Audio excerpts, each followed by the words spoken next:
আজাদ মল্লিকের মতো আরো কোনো পাকিস্তানি নাগরিক এদেশে ঘাপটি মেরে লুকিয়ে নেই তো? আর কেউ অনুপ্রবেশ করে জাল নথি দিয়ে আসল পাসপোর্ট তৈরি করে ফেলেনি তো? এই প্রশ্নগুলোই বারবার ঘুরে ফিরে আসছে। পাসপোর্ট কাণ্ডের তদন্তে আজ থেকে প্রায় 1.5 মাস আগে সামনে এসেছিল পাকিস্তান চোখ। বিরাটি থেকে গ্রেফতার করা হয় পাক নাগরিক আজাদ মল্লিককে। সেই সূত্র ধরে ইডি স্ক্যানারে উঠে আসে 500টি ভারতীয় পাসপোর্ট অভিবাসন দপ্তরের কাছ থেকে, যার তথ্য চেয়েছিল কেন্দ্রীয় এজেন্সি। সূত্রের খবর, তার মধ্যে 350 পাসপোর্টের তথ্য ইডির হাতে পৌঁছেছে। কিভাবে এই পাসপোর্টগুলি তৈরি করা হয়েছিল, কোন কোন নথি জমা নেওয়া হয়েছিল, তা খতিয়ে দেখতে এবার বিশেষ টিম গড়ল এনফোর্সমেন্ট ডিরেক্টরেট। এই দলে রয়েছেন পাসপোর্ট বিশেষজ্ঞরাও।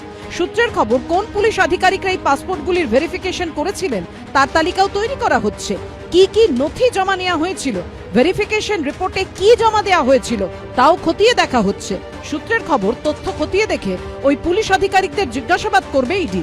ধৃত আজাদ মল্লিকের ফোন থেকে আগেই উদ্ধার হয়েছে পাকিস্তানের কাঁড়ি কাঁড়ি ফোন নাম্বার। তার যে হাওয়ালা কানেকশন, সেখানেও কিন্তু তদন্ত চলছে।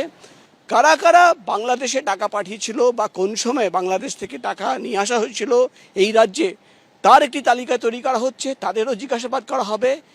পাক নাগরিক আজাদ মল্লিক সহ বেশ কয়েকজনের 8টি মোবাইল ফোন থেকে পাওয়া তথ্য খুব গুরুত্বপূর্ণ হয়ে উঠতে পারে বলে মনে করছেন তদন্তকারীরা।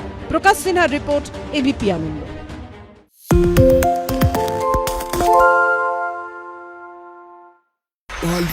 তাই নাকি? রাত্রে বাংলা গুজব চায় না, বাংলা খবর চায়।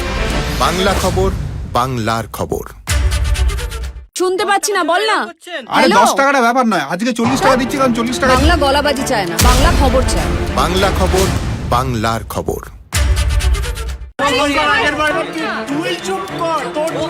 বাংলা ঝামেলা চায় না, বাংলা খবর চায়। বাংলা খবর, বাংলার খবর। বাংলা চেঁচামেচি চায় না, বাংলা খবর চায়। বাংলা খবর, বাংলার খবর। আরে চাটা দে। এই আমার একটা চা দেন। কি হলো আমারটা? বাংলা পক্ষপাত চায় না, বাংলা খবর চায়। বাংলা খবর, বাংলার খবর। সত্য অন্তহীন, সত্যের খোঁজও তাই, সত্য সন্ধানে তাই আমরা অক্লান্ত, অকুতভয়। এবিপি আনন্দ নতুন ভাবনার প্রতীক, যা মনে মুক্ত, তথ্যে যুক্ত এবং যাবতীয় সীমানার বাঁধন থেকে মুক্ত। সীমা না শব্দটির মধ্যে লুকিয়ে আছে মানা শব্দটি, যেন চোখ রাঙানি এক অদৃশ্য বেড়াজাল, যা আটকে রাখে আমাদের এক ছোট্ট গণ্ডির মধ্যে। একমাত্র সঠিক খবরই গড়ে তুলবে এক মুক্ত সমাজ।